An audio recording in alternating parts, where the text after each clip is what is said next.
नमस्कार, आप देख रहे हैं आइडियल एक्सप्रेस। मैं हूं हिमांशु शेखर। बुलेटिन में सबसे पहले बात कर लेते हैं झारखंड के राजनीति में होने वाले उथल पुथल की। इन दिनों झारखंड की राजनीति में पीएम मोदी के उम्र और आरएसएस के सरसंघचालक मोहन भागवत के बयान को लेकर जमकर टीका टिप्पणी हो रही है। क्या है पूरा मामला, आइए देखते हैं इस पूरे रिपोर्ट में। सुप्रियो भट्टाचार्य के इस बयान के बाद राज्य की राजनीति में हलचल तेज हो गई है। रांची के विधायक सीपी सिंह ने झामुमो पर तंज कसते हुए कहा कि राष्ट्रीय स्वयंसेवक संघ के मोहन भागवत और पीएम नरेंद्र मोदी की चिंता दूसरे दलों के नेताओं को नहीं करनी चाहिए। उन्होंने कहा, राज्य में झामुमो की सरकार है, झामुमो को जन कल्याण को लेकर कार्य करना चाहिए, न कि दूसरों पर टीका टिप्पणी। इधर विश्व हिंदू परिषद के प्रिंस आजमानी ने झामुमो पर पलटवार करते हुए कहा कि दिशोम गुरु शिबू सोरेन की आयु 81 वर्ष है, लेकिन 15 अप्रैल 2025 तक वे झामुमो के केंद्रीय अध्यक्ष बने हुए थे। उन्होंने ठीक ठाक ढंग से अपना कार्यकाल पूरा भी किया। अगर ऐसी बात होती तो हेमंत सोरेन को 6 वर्ष पहले ही पार्टी की कमान संभाल लेनी चाहिए थी। कि आज से ठीक 2 महीने के बाद राष्ट्रीय स्वयंसेवक संघ के सरसंघचालक, जिनका जन्म 11 सितंबर 1950 को हुआ था और उसके ठीक 6 दिन के बाद 17 सितंबर 1950 को आदरणीय प्रधानमंत्री जी का भी जन्म हुआ था। तो सितंबर माह के दूसरे सप्ताह में देश कुछ बड़ा परिवर्तन देखने की ओर जा रहा है, क्योंकि कल सरसंघचालक जी ने अपने संबोधन में कहा कि जैसे ही कोई 75 साल का हो जाता है, उनको एक शाल ओढ़ा दिया जाता है और उड़ाने के बाद उसको बता दिया जाता है कि अब आप कोई काम के ना रहे। उन्होंने अपने शब्दों में कहा कि थोड़ा बाजू हट, अब हमें काम करने दें। क्योंकि भारतीय जनता पार्टी का मातृ संगठन भारतीय जनता पार्टी है और मातृ संगठन से ही पूरी भारतीय जनता पार्टी निर्देशित भी होती है और संचालित भी होती है। क्योंकि पूर्णकालिक कार्यकर्ता जो है आरएसएस का, वही भारतीय जनता पार्टी का, चाहे वो राष्ट्रीय संगठन महामंत्री हो या प्रदेश संगठन का प्रभारी हो या मंत्री हो, वही होते हैं। और संघ के हर बैठक में जो भारतीय जनता पार्टी के जो भी अध्यक्ष हुआ करते हैं, उनकी उपस्थिति होती है, चाहे वो केंद्रीय मंत्री हो या ना हो। उसी तरह प्रांत कमेटियों की बैठक में मुख्यमंत्री की उपस्थिति होती है। तो इसलिए हम लोग सहज समझ सकते हैं कि ये कोई सांस्कृतिक और सामाजिक संगठन नहीं है, ये विशुद्ध रूप से एक मनुवादी सोच के तहत एक राजनीतिक संगठन का एक संरक्षक मंडल है। इस पर हम लोग कोई नोटिस नहीं लेते हैं। आदरणीय मोहन भागवत जी ने क्या कहा, किस संदर्भ में कहा, इससे उनको क्या लेना देना है।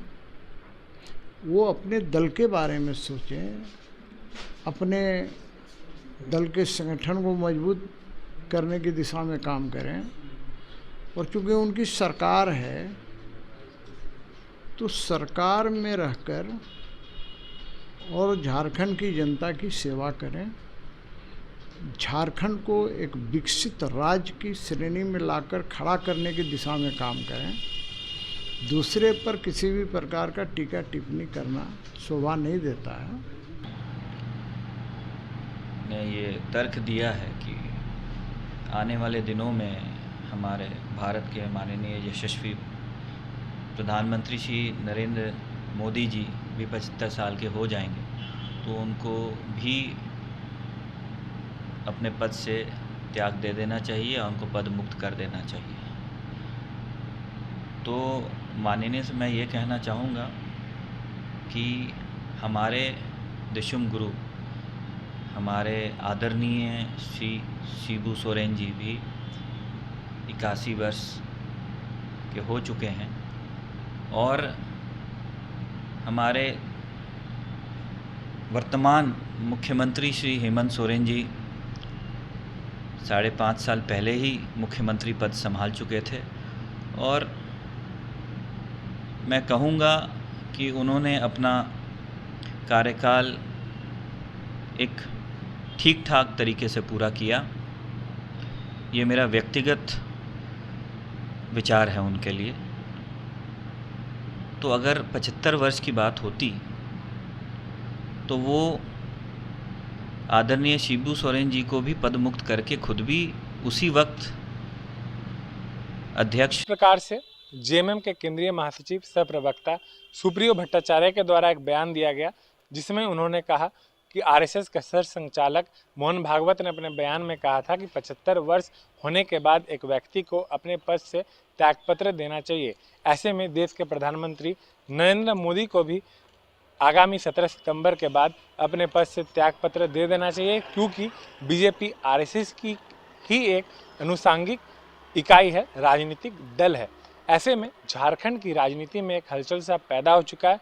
रांची के विधायक से बीजेपी के वरिष्ठ नेता सीपी सिंह का कहना है कि दूसरे संगठनों के नेताओं का बयान हमारे दल या आरएसएस पर नहीं होना चाहिए। ये एक बड़ी निंदा का विषय है।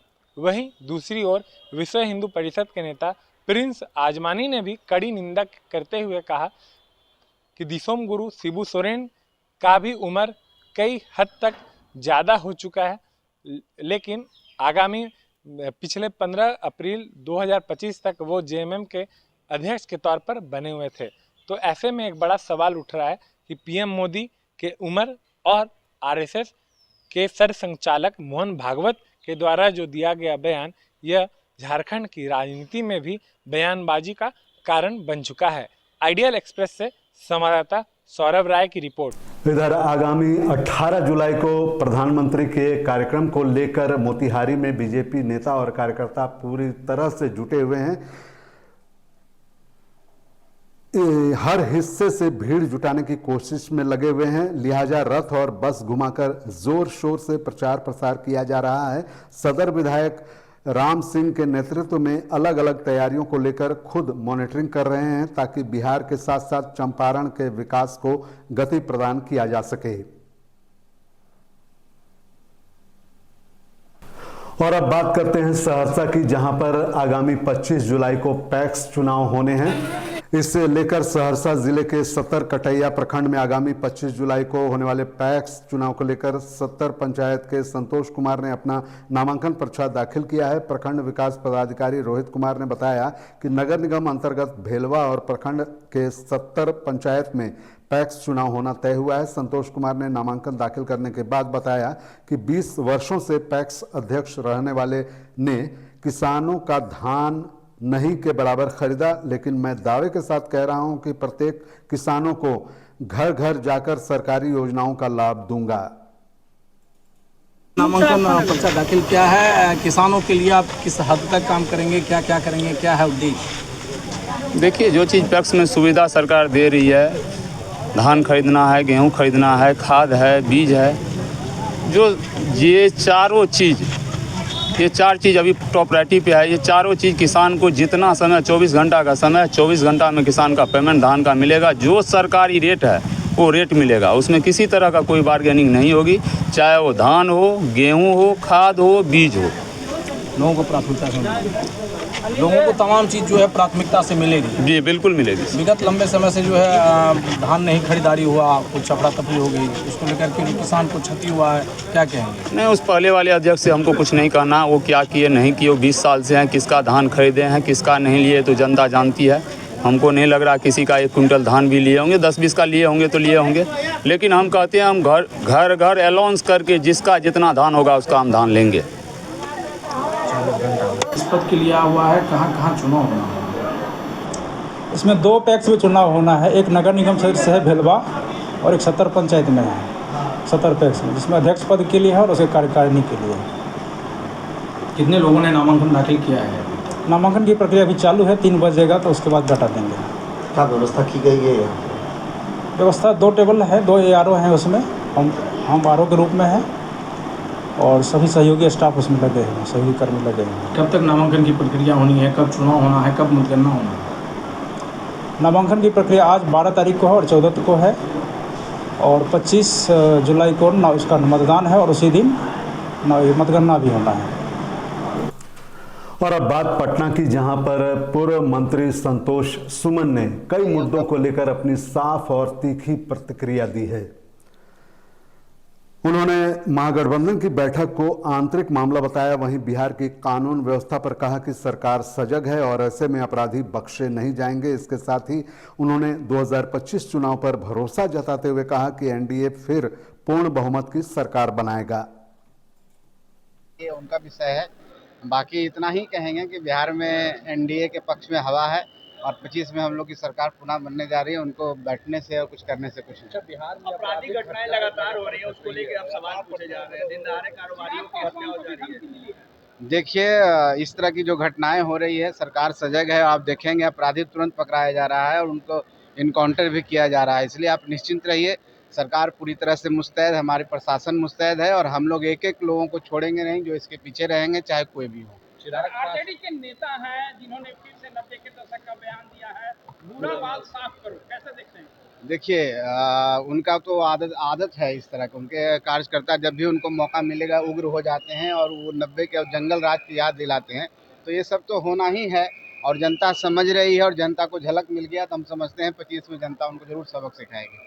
चिराग पासवान की पार्टी की ओर से कह रहे हैं कि बिहार में लॉ एंड ऑर्डर ठीक नहीं है, सरकार को इस पर गंभीरता से देखना। देखिए, उनकी पार्टी के जो भी प्रवक्ताओं ने इस तरह की बात की है, उन्होंने सरकार का ध्यान आकृष्ट किया है कि आए जो भी विगत दिनों में कुछ ज़्यादा आपराधिक घटना बढ़ी है, वो संवेदना और सरकार को सजग रहने की बात कहे हैं, बाकी कुछ नहीं है। और सरकार संज्ञान ली है, सरकार पूरी तरह से सक्षम है, प्रशासन हमारा सक्षम है। माननीय मुख्यमंत्री जी सुशासन बाबू के रूप में जाने जाते हैं, अपराधी यहाँ बच नहीं सकते हैं। कितने सीटों पर? अभी ये मामला तय नहीं हुआ, जब तक कुछ बात नहीं होती है तो इस पर क्या हम बात करें। महाराष्ट्र में जिस तरीके से हिंदी भाषा को लेकर बयानबाजी हो रही है और कहा जा रहा है कि अगर महाराष्ट्र में रहना है तो मराठी बोलना सीखना होगा। देखिए, दुखद है और हमारा देश भारतवर्ष है और यहाँ हिंदी हमारी राष्ट्रभाषा है। कोई भी नेता हो, कोई भी व्यक्ति हो, इस तरह की बात करते हैं, वो देश के नागरिक नहीं हो सकते हैं, वो देशद्रोही हो सकते हैं। हम हिंदी का सम्मान करते हैं, सभी भाषाओं का सम्मान करते हैं। यहाँ पर किसी एक भाषा को, एक धर्म को लेकर नहीं चला जा सकता है। ये अत्यंत निंदनीय है, इसकी हम कड़ी निंदा करते हैं। राहुल गांधी कह रहे हैं कि महाराष्ट्र के तर्ज पे बिहार में भी वोट चोरी की जा रही है। डरे हुए लोग हैं, जो जनता का मिजाज को भाप गए हैं कि हमको आना नहीं है, तो इस तरह के बहानाबाजी करना है, क्योंकि चुनाव के बाद उनको तो कुछ न कुछ बोलना है ना, इसलिए अभी से प्लेटफॉर्म तैयार कर रहे हैं। कांग्रेस के नेता कह रहे हैं कि जैसे जैसे नीतीश कुमार का तबियत गिरा, उसी तरीके से बिहार में सुरक्षा लॉ एंड ऑर्डर। अब पता नहीं नीतीश जी के बारे में कांग्रेस के नेताओं को कितना पता है कि वो डॉक्टर हैं, क्या हैं, भविष्यवक्ता हैं, इसकी मुझे नहीं जानकारी है, लेकिन उनको बोलने दीजिए। वो हमेशा राजद के बी टीम ही रहेंगे, राजद उनके आका है यहाँ बिहार में और उनके कहने और कुछ करने से कुछ होने जाना नहीं। जनता मालिक है, जनता हम पर विश्वास करती है और जनता का आशीर्वाद हमारे साथ है, NDA के साथ है। हम लोग पुनः सरकार में जनता की सेवा करने के लिए आ रहे हैं। धन्यवाद। झारखंड के खेल और पर्यटन मंत्री सुदीव्य सोनू की आज भारतीय क्रिकेट के दिग्गज कैप्टन कूल के नाम से मशहूर महेंद्र सिंह धोनी से अहम मुलाकात हुई।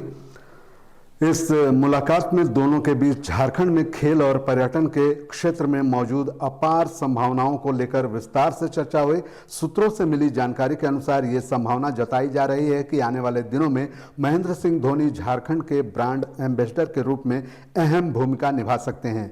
यदि ऐसा होता है तो यह राज्य की छवि और पर्यटन को राष्ट्रीय व अंतर्राष्ट्रीय स्तर पर पहचान दिलाने में मील का पत्थर साबित होगा। बता दें, धोनी खुद झारखंड की राजधानी रांची से ताल्लुक रखते हैं।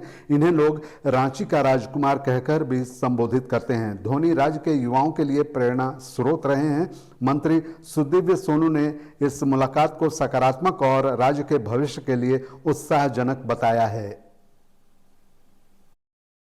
इस बुलेटिन में फिलहाल इतना ही। मुझे दीजिए इजाजत। बने रहिए आइडियल एक्सप्रेस के साथ। नमस्कार।